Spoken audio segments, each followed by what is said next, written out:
আমরা সবাই খুনি।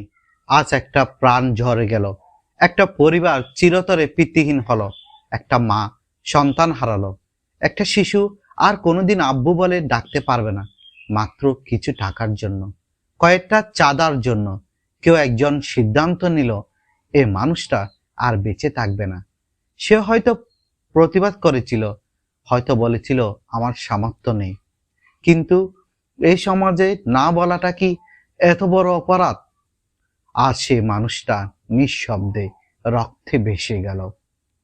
আর শহরের ব্যস্ত সড়কটা একটু থেমে তাকালো তার দিকে, তারপর আবার আগের মতো গতি ফিরে পেল।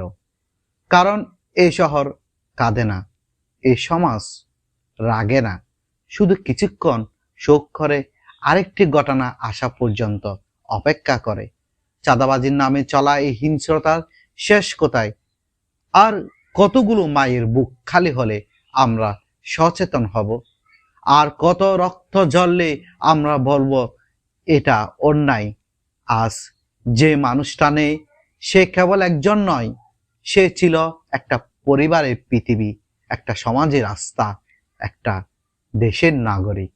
আজ আমরা সবাই খুনি, কারণ আমরা সবাই চুপ থেকেছি।